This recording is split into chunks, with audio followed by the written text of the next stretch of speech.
Salut Méténix. Est-ce que vous le connaissez, le Roger? Si? Vous êtes sûr? Vraiment? Totalement? Ah oui, non mais là, c'est pas lui. Ben si, ça surprend, hein? Parce qu'on a l'impression de le connaître, ce petit bout de chou. Ce touche-à-tout.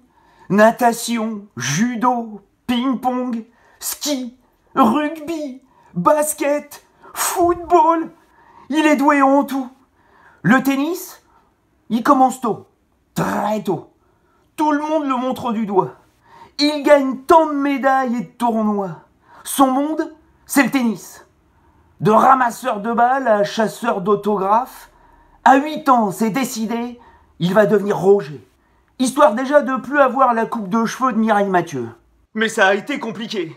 Très. Savez-vous qu'avant, quand il a 10-12 ans, Roger, c'est un petit morveux, qui fracasse ses raquettes, qui les balance, parfois par-dessus le grillage. Sa maman a tellement honte qu'elle ne veut plus aller le voir jouer. Roger ne supporte pas la défaite, à tel point que quand il joue aux jeux de société avec sa sœur, il triche. Pas question de perdre, surtout pas perdre. Sinon, il envoie tout valdinguer. Au tennis, après chaque défaite, il pleure de rage. Et en privé, dans sa chambre d'ado, son cerveau est tellement surchauffe, Roger est tellement stressé, énervé, qu'il met des coups de boule à son oreiller. Mais si, pour de vrai.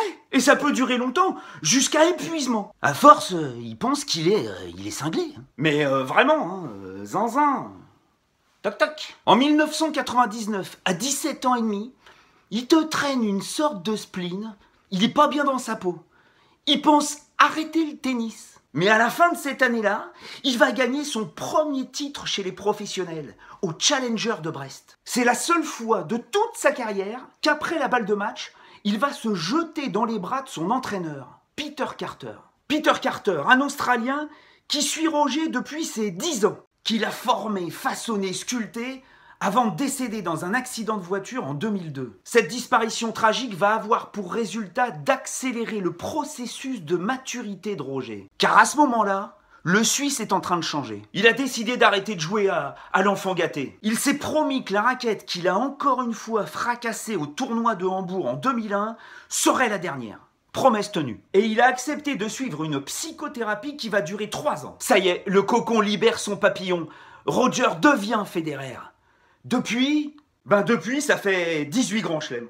Le 18e dimanche dernier, où il a fini un genou au sol, comme un futur époux demandant la main à une victoire inespérée. Et vous savez quoi? Elle a dit oui.